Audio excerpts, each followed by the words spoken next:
Hi, this is Dave Bazaar, and this is the latest. On this episode, I wanted to try to give, I guess under the heading of Best Laid Plans of Mice and Men, what the heck is going on in the almond market. I'm going to do that fairly shortly, and then I think I want to try to introduce something that we're trying to put together for basically our web, and I'm going to let you know that and show you a little episode of it.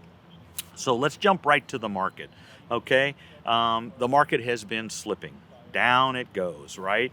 What the heck is this all about? Well, I think we've talked logistics, and that's really where we're at right now. We have trouble getting our loads out. So we had a good August, we were up, then we followed it with a September that was off. So year to date, we're off 4%. The all-important October is looming, right? And October is always the biggest month. Last year we shipped a record 310 million pounds. And I think the reality that we're not going to do that is starting to sink in. And I think a lot of people believe you're looking at double digits, maybe 20% off coming up. You're going to follow that with November, that's a big month, and December, that's a big month. Really, you don't start to see a little bit normal, maybe lower shipments starting in January. So, oh boy, what's that going to mean?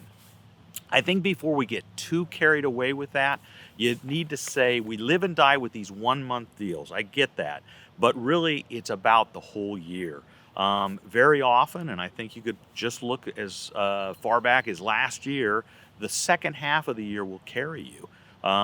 Last year, you had increases of 16% in your shipments for the first 6 months.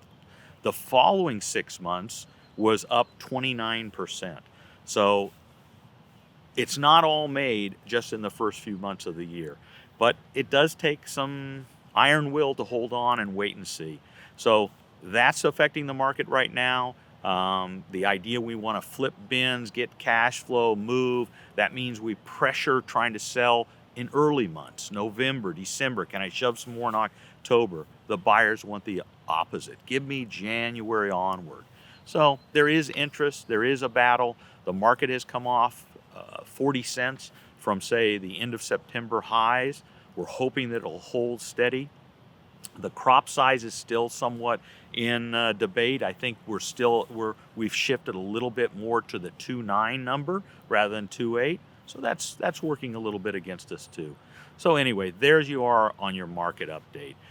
What I did want to introduce is what we call people behind the product. So we're trying to start to film little videos that we're going to put on our web presence, and it's really about you, the grower. So the buyers don't really understand who grows California almonds. I'm sure if you talk to 10 of them, you'd have more than the majority thinking of corporate and massive mega farms, and really, who is that, right? And that's not really the reality. And I think we're going to follow this directly into one of these episodes that we filmed with Ignacio Mancebo, one of our growers, and just sort of a little insight. This is primarily for the buying community. Give them a sense of who grows these almonds that they're buying, right? Who are these people? We're hoping that if you guys see this and like it, we're looking for other people. I think every one of you has a great story, how you started, what you do to make it happen, and what are your concerns. So stay tuned and watch this people behind the product.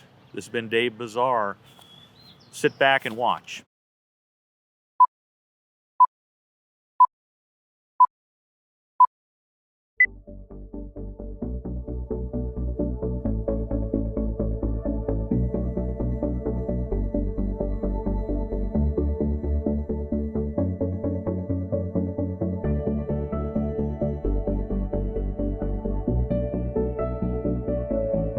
Well, my name is Ignacio Mancebo, and I immigrated to the United States in 1960.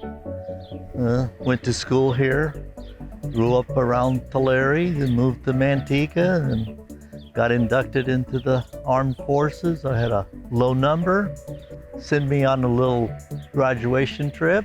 I went to Southeast Asia, a place called Vietnam. Came back in one piece, went to Fort Hood, got a little sick upon my arrival, got malaria, spent 11 days of every 2 hours taking pills. After 11 days, they released me from the hospital, but I had to get a different job. I couldn't do physical exercise.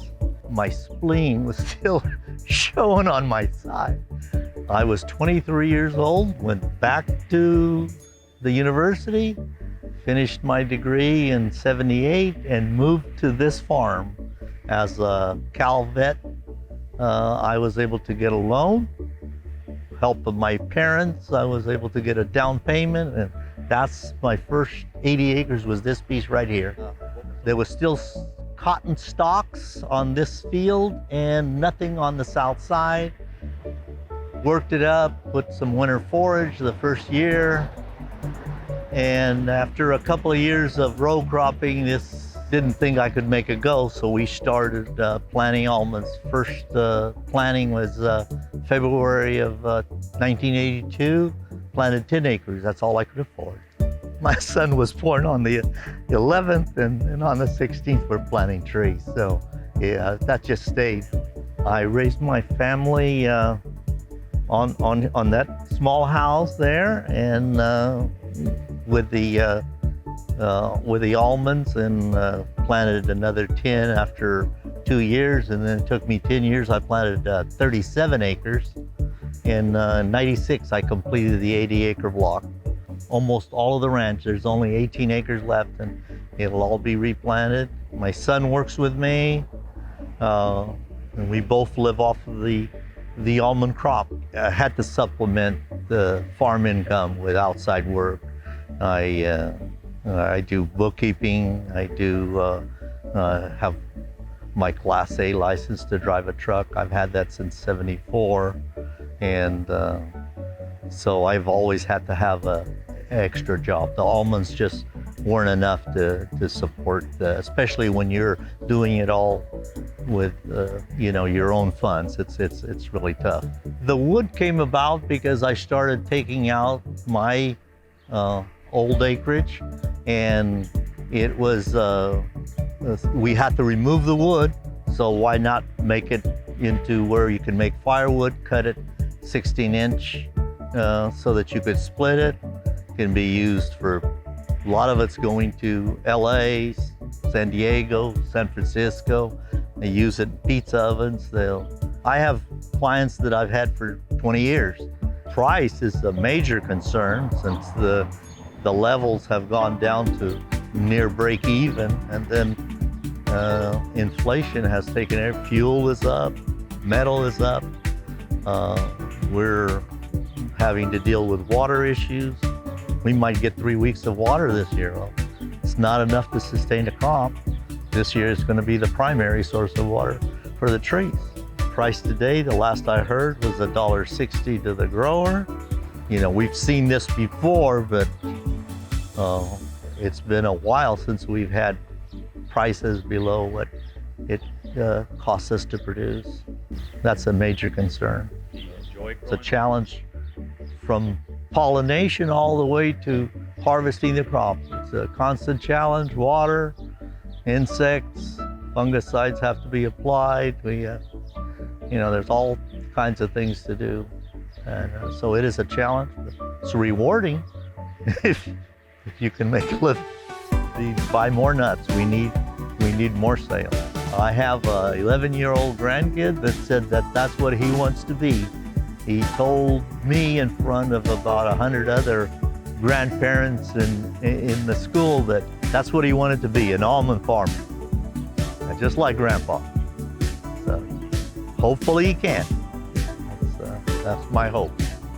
This is Ignacio Mancibo, and I hope you buy more almonds.